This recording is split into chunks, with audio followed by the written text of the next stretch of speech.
Hello students, welcome back to my channel. Now in the series of lectures of respiratory system, today we'll study an important topic, that is exchange of gases. Now exchange of gases takes place basically at a structure called alveolus. So you can say alveoli are the primary sites for exchange of gases. Now which gases will be exchanged over here? Oxygen and carbon dioxide. So alveoli are the primary sites of exchange of gases, and you know alveoli are the structural and the functional unit of lungs. Now there is also exchange between the blood and the tissues, and carbon dioxide and oxygen are exchanged over here by the process of simple diffusion. Okay, and simple diffusion is based on concentration gradient or pressure gradient. So I am repeating what I said. The primary sites for exchange of gases are alveoli. There is also exchange between blood and tissues. Now which gases are exchanged? They are carbon dioxide and oxygen. By which process? By the process of simple diffusion. And what is the underlying principle for diffusion? That is pressure gradient or concentration gradient. I am underlining it here over. Okay. Now the rate of diffusion depends on, now how fast will the diffusion will be, how efficient will be the diffusion, that depends on, first of all, solubility of gases, and the second point is thickness of the membrane. So these two factors play a role in diffusion. The first factor is solubility of gases, and next factor is thickness of the membrane. Now there is a word called partial pressure. Now you should know the definition of it to understand it better. So what is partial pressure? Partial pressure is the pressure exerted by an individual gas in mixture of gases. You know, the atmospheric air is basically mixture of many gases like nitrogen, carbon dioxide, oxygen. There are traces of even this helium, argon, krypton. You know, so there are many gases. 21% is oxygen, 78% is nitrogen. So there are different percentages of different gases. You must have done that. So in this mixture of gases, particular or individual gas exerts how much pressure? Whatever pressure a particular gas exerts, that is called as partial pressure.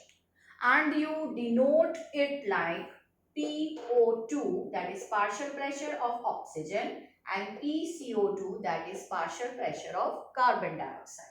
So this is the basis of exchange of gases. It takes place at alveoli, but other than that, it is also going to happen between blood and the tissues. This happens because of a simple procedure called diffusion. It depends on the solubility of gases and the thickness of membrane. So the introduction is over. Now in human beings, you must have heard about hemoglobin. So in human beings, there is a respiratory pigment, and that is called hemoglobin. And this hemoglobin helps in transport of gases, that is both oxygen and carbon dioxide. And you know hemoglobin is present inside the RBCs, and RBCs are found in blood. So these RBCs are actually circulating in the blood, right? So this is the reason why wherever there is a supply of blood, at that place the gases would be reaching them. Now RBCs, in RBCs there is hemoglobin, and this hemoglobin has very high affinity for oxygen. Hemoglobin has very high affinity for oxygen. One molecule of hemoglobin combines with 4 molecules of oxygen. You are getting me? One molecule of oxygen attaches itself with, it carries 4 molecules of oxygen during transportation, and the complex formed between hemoglobin and oxygen, that is called as oxyhemoglobin. So here it is called oxyhemoglobin. Hemoglobin plus oxygen. When oxygen is forming a compound with hemoglobin, that compound is called as oxyhemoglobin, and this is the way oxygen is carried by RBC in the blood. Now carbon dioxide is also transported in similar fashion, and carbon dioxide plus hemoglobin, it forms a compound called carbaminohemoglobin. So this is the name, carbaminohemoglobin. So that is easy. Here you have to remember one more thing. Carbon dioxide is more soluble in water than oxygen, right? And hence it is mainly transported in dissolved form in our blood, that is plasma. Plasma is nothing but mainly most of the component, okay, 90% of it is water in it. So in plasma, the main constituent is water, and as carbon dioxide is soluble in water, so carbon dioxide carriage would be preferably in plasma. It is in two different ways. I'll take up later. And the second thing I said, that it depends on thickness of membrane. Over here, the diffusion membrane. Now this is again made up of 3 parts. I have drawn the diagram over here. This is one cell thick layer of alveolar wall, and in between the alveolar wall and this is the green colored thing is the blood capillary. You can see the red dots in it. These are the RBCs flowing in the blood capillary. And the blue thing I have, blue thing over here, that is the basement substance. Okay. So basically diffusion membrane or the gases, they have to permeate through the 3 layers. First is endothelium of the alveolar wall, okay, then the basement substance and endothelium of the capillary. So I repeat again, I made a mistake over here. This is called alveolar wall, which is 1 cell thick. In this, the second part is the basement substance, and the third part, that is 1 cell thick thickness of the blood capillary, which we called as endothelium. So it has to pass through 3 layers: the alveolar wall, the basement substance, and the endothelium of the blood capillary. But that thickness is also less than 1 millimeter. So permeability is easy. Okay. Now let us understand the process how diffusion happens. This is little bit of competitive level, and in detail it will be covered in 11th standard, but you should be having a clear concept of it, and it is actually very easy. Now here I have made a table, and these are all partial pressures of oxygen and carbon dioxide. I should write here actually over here, partial pressure of oxygen, partial pressure of carbon dioxide, and these are measured in millimeter of mercury. So unit is mm of Hg. Now atmospheric air. Now let us check this diagram and understand one by one. This alveolus means this are the lungs. Alveolus, it belongs to lungs. Now you know the deoxygenated blood from the body, it comes into the heart, that is the right ventricle. From there it goes into the left ventricle, and through the left ventricle there is a vessel that is called pulmonary artery, and it goes to the lungs to get itself oxygenated. So oxygenation happens in the lungs, and that oxygenated blood arrives in the heart via the pulmonary vein in the left atrium, and then it flows into the left ventricle, and then from left ventricle there arises the aorta, and that supplies the oxygenated blood to the whole body. So those are the systemic arteries. So here I have made the systemic arteries. These are the systemic veins. This is the pulmonary vein. This is the pulmonary artery, and this round structure, that is the alveolus. You can understand it as lung. This is a portion of lung. The structural and the functional unit, that is the alveolus. And this is exchange between the tissue. I said there is exchange of gases at alveolar level, primary. Second thing, there is exchange between blood and tissue here. Okay. So let us understand how it happens. Now, basically you need a concentration gradient for exchange of gases, that then only diffusion will happen. Now, outside the, that is body, atmospheric air has partial pressure of 159, and in the alveolus the partial pressure is 104. So there is higher concentration of oxygen, that is of partial pressure of oxygen in the air outside. So, and in the alveoli it is less. So obviously when you inspire, air is going to move from the atmosphere into the alveoli. So when you inspire, the movement of the air outside the body in the atmosphere, the partial pressure is 159. So here I can write inspired air. So air over here, the partial pressure is 159, and inside the alveolus it is 104. So obviously air is going to move from outside to inside the alveolus, from high concentration gradient to low concentration gradient. Now here, the blood that has arrived from the pulmonary artery, the concentration is 40. The partial pressure is 40, and the partial pressure of oxygen in alveolus is now 104. So again it will move from higher concentration to the lower concentration. So oxygen will be given in the blood, okay, and then it is moving ahead. Okay, so now this is the pulmonary vein that is going to bring the oxygenated blood into the heart, and then from the heart it is leaving via the aorta.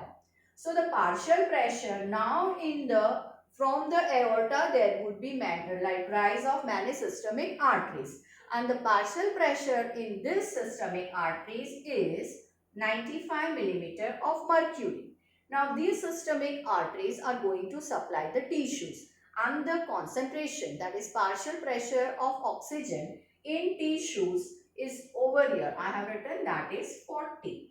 So there is again high pressure in the systemic artery, then the tissue. So obviously oxygen is going to move inside the tissue because of the concentration gradient or the partial pressure gradient. Okay, so this you could understand it easily, I hope. Because of difference of pressure, there would be movement from region of higher concentration to region of lower concentration. I again repeat, outside it is 159, inside it is 104. So air will move inside the alveolus. In alveolus it is 104, and the blood that is over here, you know, all capillaries are here, all alveoli are richly supplied by blood capillaries. In fact, they are like all covered by the blood capillaries. And the oxygen, partial pressure of oxygen in that is 40. The blood that is brought by pulmonary artery, that is 40. So again, here it is 104 and 40. So oxygen will move in the blood vessel over here, and the oxygenated blood will be carried by the pulmonary vein into the heart, and aorta will be supplying. The aorta will, from the aorta there will be rise of all systemic arteries.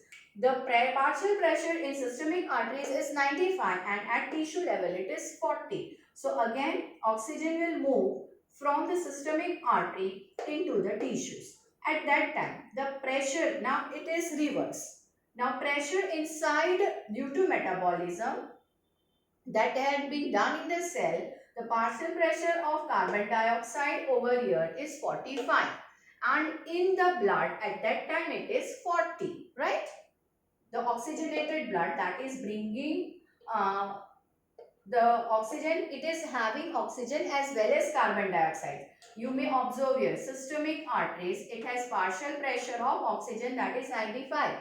At the same time, the partial pressure of carbon dioxide is 40. But the tissue, at the tissue level, partial pressure is 45. So, carbon dioxide is going to go from tissues into the blood capillaries as this is higher concentration and this is a lower concentration.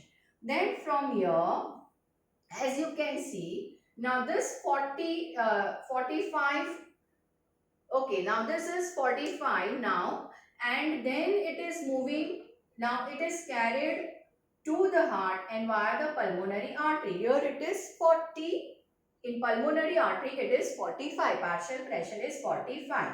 So from here, and inside, now let us check inside. What is the partial pressure inside the alveolus? It is 40. Here it is 45. So again carbon dioxide is to go into the alveolus. Outside the body partial pressure is 0.3 and inside it is 40. So again here there is higher concentration and outside there is lower. So carbon dioxide is going to move outside the body while you expire. So this is the basis of exchange of gases. Now here I would want to tell you, I hope you have understood it. It is just simply the difference between the concentration gradient, or you can say the pressure, partial pressure of the gases. Here I would want to tell you, basically this is supposing a blood vessel, okay, and inside this is the RBC. I write RBC. First, the oxygen is going to enter the plasma, right?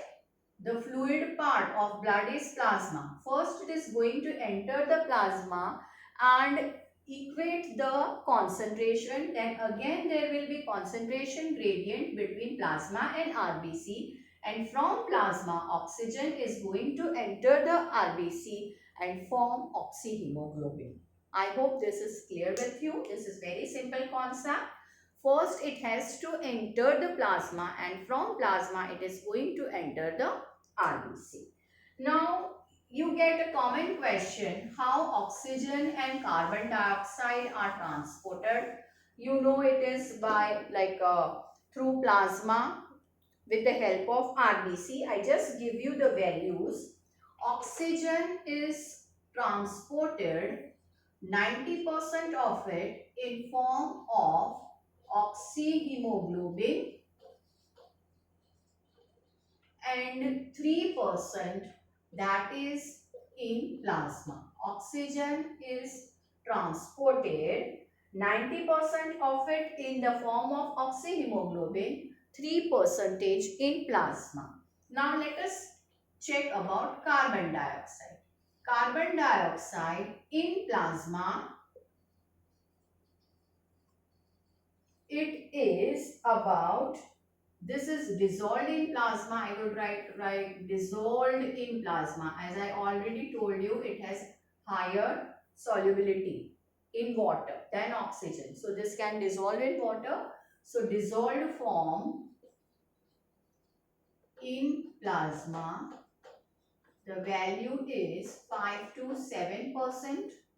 Now in form of carb amino hemoglobin, it is about 23%, and in form of bicarbonates, it is in form of bicarbonates. Specifically, it is sodium bicarbonate, and this value is about 70%. Okay. So these are the values for your knowledge. So that is about exchange of gases. Primary site is alveolus. Exchange also happens between tissues and the blood. And the principle underlying is difference of partial pressure or concentration gradient. The diffusion membrane should be very thin, and here it is less than 1 millimeter. And in human beings, there is a pigment found in RBC that is called hemoglobin. Oxygen combines with hemoglobin, forms oxyhemoglobin, and carbon dioxide combines with hemoglobin to form carbaminohemoglobin. Now you have to remember hemoglobin has more affinity. Affinity means attraction for oxygen than carbon dioxide, and one molecule of hemoglobin, it carries one molecule of hemoglobin combines with 4 molecules of oxygen. And here also you have to remember carbon dioxide is more soluble in water than oxygen, and hence it is mainly dissolved, it is found in dissolved form in our blood, that is plasma. So your dissolved form you can say it is in plasma, and it also attaches itself with sodium, and this is the another thing. Now I have given the values which you may not remember. I just wanted to explain you the difference. So here you can see outside it is 159, inside it is 104, from higher to lower. Here it is 104, here it is 40. So again higher to lower. Now this is oxygenated, and now it is 95. But at the tissue level, again the value for oxygen is 40. So 95 and 40. So again from the systemic arteries into the tissues. Similarly, here it will be the reverse. More in the tissues, less in the veins. Then more in the veins, less over here. So again it is going to move like this. Inside the alveolus it is 40, and in outside the atmospheric air it is 0.3. So the gas moves easily outside when we expand. So that is the basis of exchange of gases. In the next lecture, we'll take up mechanism of breathing.